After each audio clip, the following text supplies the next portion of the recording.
Assalamualaikum warahmatullahi wabarakatuh. Allahu Akbar, Allahu Akbar, Allahu Akbar. Allahu Akbar, Allahu Akbar, Allahu Akbar. Allahu Akbar, Allahu Akbar, Allahu Akbar. Allahu Akbar kabira walhamdulillahi katsira wa subhanallahi bukratan wa asila. Alhamdulillahilladzi basata lana bisatal unsi wal mahabbah wa qabila amala hujjaji baitihi fa'amalahum mu'amalatal ahibbah. Ahmaduhu jalla man yuhmad wa yushkar wa asyhadu an la ilaha illallah azalla man jahada wa kafar wa asyhadu anna sayyidana wa maulana Muhammadan Rasulullah khairu man hajja wa i'tamar. Allahumma salli wa sallim ala sayyidina Muhammad wa ala alihi wa sahbihi ma halala muslimun wa kabbar. Amma ba'd, fa ya ibadallah ittaqullaha haqqa tuqatih wa la tamutunna illa wa antum muslimun. Innakum qadimuna ila Allah faltanzur nafsum ma qaddamat lighad wattaqullaha innallaha khabirum bima ta'malun. Hadirin yang dimuliakan Allah Subhanahu wa taala. Allah Subhanahu wa taala mengutus 124.000 nabi, 313 rasul, yang semua rasul tadi membawa syariat-syariat sesuai hikmah Allah Subhanahu wa taala. Tetapi di antara 313 rasul itu, yang paling dekat syariatnya dengan syariat yang mulia baginda Muhammad sallallahu alaihi wasallam adalah syariatnya Nabiullah Ibrahim alaihi salatu wassalam.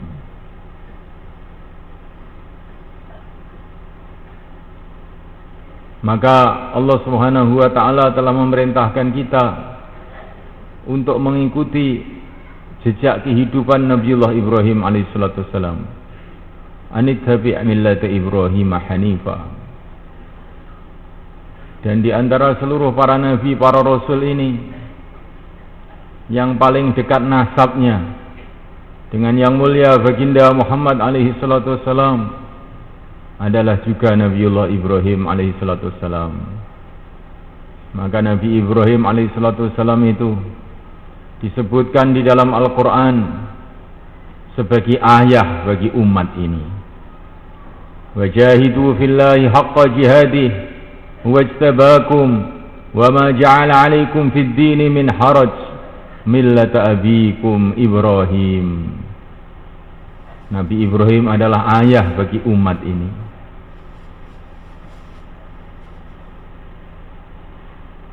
Namuliakan Allah Ta'ala. Dan juga ada sejarah yang perlu kita renungi, bahwa umat ini dikatakan muslimin, dikatakan orang-orang Islam, itu yang memberi nama adalah ayahnya itu tadi, yaitu Nabi Ibrahim alaihissalatu wassalam. Huwa sammakumul muslimin. Umat ini dikasih nama oleh Nabi Ibrahim sebagai muslimin. Yang memberi nama itu Nabi Ibrahim alaihissalatu wassalam. Hadirin dimuliakan, diceritakan oleh Al-Imam As-Suyuti rahimahullah bahwasanya gelar Islam, gelar Muslim itu dulunya hanya untuk para nabi, para rasul saja. Umat tidak dikasih gelar Muslim, hanya nabinya saja yang dikasih gelar Muslim. Umatnya Nabi Isa Nasrani, umatnya Nabi Musa Yahudi. Tapi nabinya dikasih gelar muslimin. Tetapi untuk umat ini berbeda. Seluruh umat ini dikasih gelar muslimin. Ini pelajaran buat kita bahwa umat ini adalah penerus bagi seluruh perjuangan para nabi dan para rasul alaihimussalatu wassalam. Maka setiap umat ini punya tanggung jawab meneruskan perjuangan para nabi, para rasul alaihi wassalatu wassalam, maka mereka dikasih gelar semuanya muslimin. Hadirin dimulakan Allah Ta'ala. Tadi sudah dikatakan bahwa syariat-syariat yang Allah turunkan kepada para nabi, yang paling serupa, yang paling dekat dengan syariat yang diturunkan oleh Allah kepada yang mulia baginda Muhammad sallallahu alaihi wasallam, khatamun nabiyyin, akhir daripada seluruh nabi, adalah syariatnya Nabi Ibrahim alaihissalatu wassalam. Dan syariatnya Nabi Ibrahim itu dikatakan al-hanifiyah as-samhah, agama yang condong kepada yang hak, meninggalkan kebatilan, sekaligus as-samhah, yang longgar. Syariatnya Nabi Ibrahim itu adalah al-hanifiyah. Hanifiyah itu asal maknanya belok. Belok daripada umumnya masyarakat yang batil. Dan Nabi Ibrahim itu ceritanya dalam Al-Quran, senantiasa beliau ini menyatakan pembeloannya dari masyarakat-masyarakat batil dengan terang-terangan. Mulai waktu kecil beliau, waktu muda diceritakan dalam Al-Quran, fatan yadkuruhum yuqalu lahu Ibrahim, sendirian, tidak ada pembantu, tidak ada pembela, tidak ada teman, tapi beliau dengan beraninya telah memecahkan berhala-berhala yang disembah oleh kaumnya. Masih muda sudah berani berdebat dengan raja diraja pada waktu itu, yaitu Namrud laknatullah alaih. Di mana Namrud pada waktu itu mengaku berkuasa, mengaku jadi Tuhan. Maka Nabi Ibrahim mengatakan, kalau kamu memang betul-betul Tuhan, Allah subhanahu wa ta'ala telah menerbitkan matahari dari timur, terbitkanlah matahari itu dari barat. Fabuhitalladzi kafar. Maka Namrud pun kebingungan menjawab Ibrahim alaihissalatu wassalam.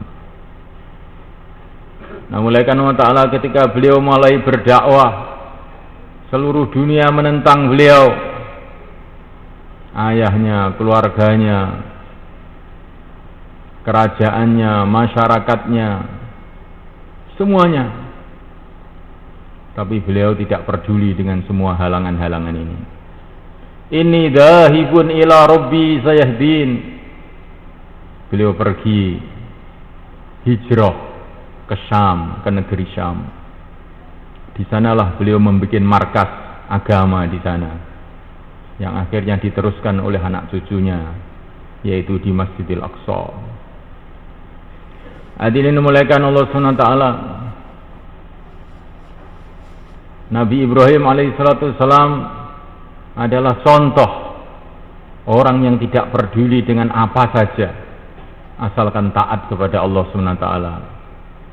Tidak peduli dengan apa saja, asalkan dapat ridho Allah Subhanahu wa taala. Beliau dan keluarganya tinggal di Syam, di tanah yang subur, yang makmur.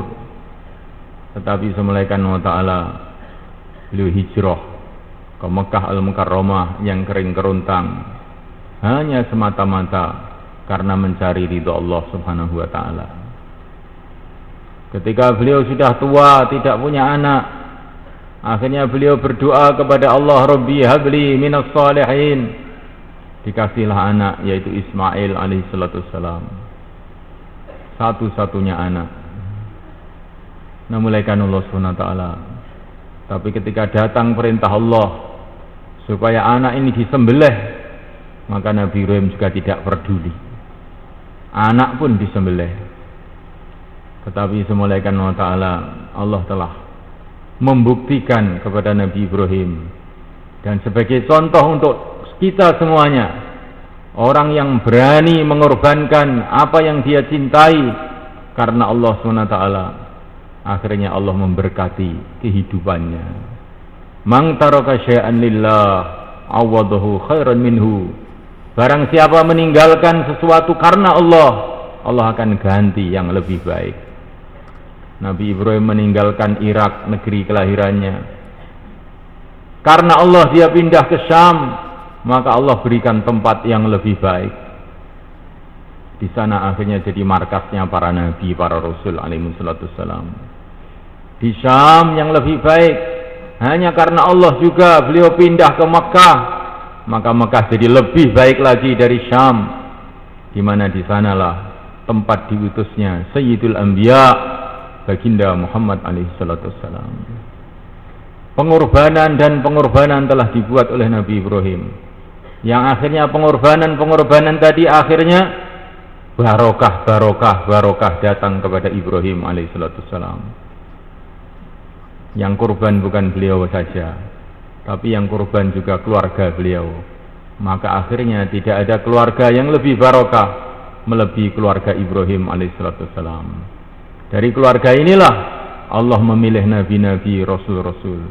Dari keluarga inilah Allah memilih yang mulia baginda Muhammad sallallahu alaihi wasallam. Tidak ada nabi, tidak ada rasul kecuali mesti dari keturunan Ibrahim alaihissalatu wassalam, setelah Nabi Ibrahim alaihissalatu wassalam. Hadirin dimulakan Allah Ta'ala, maka setiap sholat kita mesti membaca sholawat Ibrahimiyah. Allahumma salli ala Sayyidina Muhammad wa ala ali Sayyidina Muhammad kama sallaita ala Sayyidina Ibrahim wa ala ali Sayyidina Ibrahim. Ini diajarkan oleh Nabi kepada kita agar kita senantiasa mengingati kehidupan yang mulia dari kehidupan Nabi Ibrahim alaihissalatu wassalam.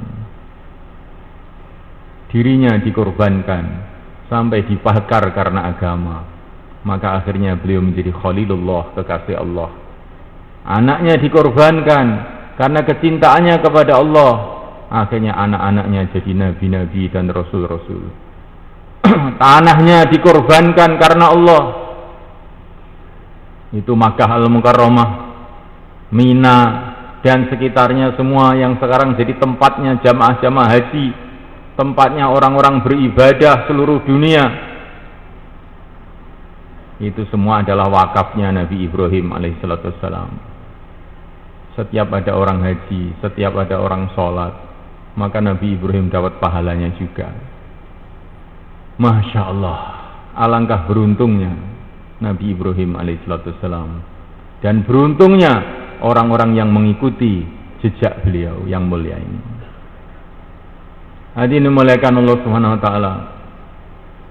Maka karena begitu pentingnya memperingati kehidupan Nabi Ibrahim alaihissalatu wassalam, sehingga kita diperintahkan oleh baginda Muhammad alaihissalatu wassalam untuk memperingati kehidupan dan pengorbanan Ibrahim alaihissalatu wassalam ini dengan Idul Adha ini. Idul Adha ini diadakan khusus untuk memperingati pengorbanan Nabi Ibrahim alaihissalatu wassalam. Dan Allah memberitahu kepada kita, yang dicintai bukan hanya Nabi Ibrahim saja, tapi juga orang-orang yang mengikuti Nabi Ibrahim. Maka amalan yang terbaik pada hari ini adalah menyembelih kurban, meniru-niru, tasyabuh dengan pengorbanan Nabi Ibrahim alaihissalatu wassalam. Hanya meniru saja, padahal sama sekali ini berbeda pengorbanan kita dengan pengorbanan Nabi Ibrahim. Beliau mengorbankan anaknya, sekarang kita mengorbankan anak kambing saja. Tapi karena ini ada tasyabuh, Allah SWT menyukai amalan itu untuk kita. Maka sunnah mulaikan Allah Ta'ala dalam hari yang mulia Idul Adha ini, semestinya kita ini mengambil satu kesimpulan, mengambil satu keputusan dalam hati, bahwasanya kalau saya berani berkorban demi cinta kepada Allah dan Rasulnya, pasti saya akan menjadi orang-orang yang dimuliakan.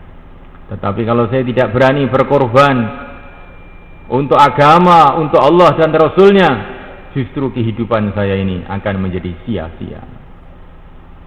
Nah, mulaikan Allah Ta'ala, kemuliaan orang itu kalau mau berkorban, sampai dunia semulaikan, kalau kita punya uang berjuta-juta, kalau kita tidak korbankan uang itu nggak ada gunanya. Kalau uang itu sudah kita korbankan, jadi makanan, jadi rumah, jadi apa, baru bisa kita nikmati. Nah, mulaikan Allah Ta'ala, tapi kalau uang itu kita pegang terus, maka tidak ada manfaatnya apa-apa. Nah, mulaikan Allah Ta'ala, begitu juga dalam urusan agama. Kalau kita korban, barulah kita dapat kemuliaan. Tapi kalau kita tidak korban, maka justru itu adalah merupakan kehinaan, kerugian. Nah, mulaikan Allah Ta'ala, Nabi Ibrahim kelihatannya korban. Memang pada awalnya sepertinya sangat berat, tetapi semulaikan kalau dilihat hasilnya, sudah tidak ada apa-apanya pengorbanan Nabi Ibrahim alaihissalam. Kelihatannya mengorbankan seorang anak yang akhirnya bukan mati, tapi malah panjang umur jadi nabi. Tapi Allah balas pengorbanan Ibrahim ini dengan dikasih anak cucu ribu-ribu, bukan ratus-ratus, ribu-ribu anak cucu Ibrahim yang jadi nabi, yang jadi rasul. Hampir semua nabi-nabi dan rasul-rasul yang diceritakan dalam Al-Quran, maka itu adalah semua anak cucu Ibrahim. Maka Ibrahim itu dikatakan Abul Anbiya, mbahnya para nabi. Kenapa jadi mbahnya para nabi? Karena dia berkorban. Hadirin mulaikan Allah Ta'ala, kalau kita berkorban karena agama Allah Subhanahu wa Ta'ala, kita pasti akan lihat di antara anak cucu kita nanti akan ada muncul orang-orang yang menggembirakan hati kita di dunia maupun di akhirat. Tapi kalau kita tidak mau korban, maka hanyalah kita ini akan mendapatkan kerugian belaka. Hadirin dimuliakan Allah Subhanahu wa Ta'ala, maka dalam hari yang mulia ini lagi dan lagi kita tanamkan dalam hati kepentingan pengorbanan, kemuliaan pengorbanan, keberuntungan pengorbanan. Mulaikan Allah Ta'ala, orang-orang Temboro ini petani. Kalau kamu punya beras, punya gabah 1 kintal, kamu korbankan ke sawah, disebar, dijadikan benih, maka 1 kintal itu jadi berton-ton. Itu korban untuk tanah. Bagaimana kalau kita korban untuk yang menciptakan tanah? Kalau kita korban untuk yang menciptakan tanah, bukan jadi berton-ton, jadi berjuta-juta ton, bertriliun-triliun ton, nggak ada habis-habisnya. Tapi kalau kita iman, akhirnya padi yang cuman 1 kintal tadi ya bosok di rumah atau jadi telek kita masing-masing. Tapi kalau kita korbankan justru bertambah, berlipat ganda. Begitulah gambarannya pengorbanan seseorang itu. Seumpama Nabi Ibrahim tidak mau mengorbankan anaknya Ismail alaihissalam, ya eman, bagaimana anak saya kalau mati? Akhirnya mati juga anaknya, tapi Nabi Ibrahim sudah tidak dapat kemuliaan apa-apa. Tapi ketika dikorbankan, malah tidak mati-mati, menurunkan nabi-nabi. Jadi semulaikan Allah Ta'ala, begitu juga harta kita, diri kita, kalau kita tidak korbankan, mati juga. Harta kita tidak korbankan, akan kita tinggalkan juga.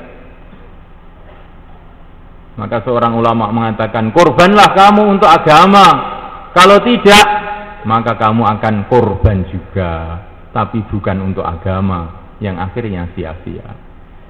Matilah kamu di dalam perjuangan, kalau tidak, kamu akan mati juga, tapi tidak dalam perjuangan. Sibuklah kamu dalam taat kepada Allah, kalau tidak, kamu akan sibuk juga, tapi tidak dalam taat kepada Allah, sehingga kamu tambah rugi saja. Nah, mulaikan Allah Subhanahu wa Ta'ala, maka ini bulan, maka ini hari Idul Adha, hari Idul Qurban, hari kegembiraan untuk orang-orang yang mau kurban.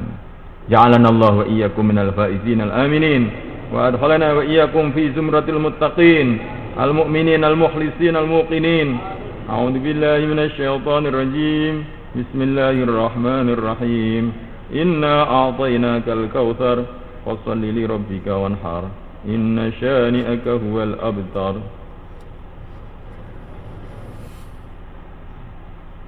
الله أكبر الله أكبر الله أكبر الله أكبر الله أكبر الله أكبر الله أكبر كبيرا الحمد لله كثيرا وسبحان الله بكرة وأصيلا الحمد لله العليم الحليم الغفار العظيم القهار الذي لا تخفى معرفته على من نظر في بداع مملكته بعين الاعتبار وأشهد أن لا إله إلا الله وحده لا شريك له شهادة من شهد بها يفوز في دار القرار وأشهد أن سيدنا ومولانا محمدا عبده ورسوله صلى الله وسلم وبارك عليه وعلى آله وأصحابه الطاهرين الأخيار أما بعد فيا عباد الله اتقوا الله حق تقاته ولا تموتن إلا وأنتم مسلمون إن الله ملائكته يصلون على النبي يا أيها الذين آمنوا صلوا عليه وسلموا تسليما اللهم صل وسلم على سيدنا محمد وعلى آل سيدنا محمد وعلى أزواج سيدنا محمد وعلى ذرية سيدنا محمد وعلى أتباع سيدنا محمد وارض اللهم عن خلفائه الأربعة أبي بكر وعمر وعثمان وعلي وسائر أصحاب رسول الله أجمعين وارحمنا معهم بعفوك وكرمك يا أرحم الراحمين أرحم الراحمين ربنا اغفر لنا وللمسلمين والمسلمات والمؤمنين والمؤمنات الأحياء منهم والأموات اللهم حافظ علينا من بركات آل إبراهيم عليه السلام اللهم حافظ علينا من بركات آل إبراهيم عليه السلام اللهم حافظ علينا من بركات آل سيدنا محمد صلى الله عليه وسلم اللهم حافظ علينا من بركاتك ورحمتك وهدايتك وتأييدك ونصرك يا رب العالمين ربنا وآتنا ما وعدتنا على رسلك ولا تخزنا يوم القيامة إنك لا تخلف الميعاد وصلى الله وسلم وبارك على سيدنا مولانا محمد وعلى آله وأصحابه أجمعين والحمد لله رب العالمين.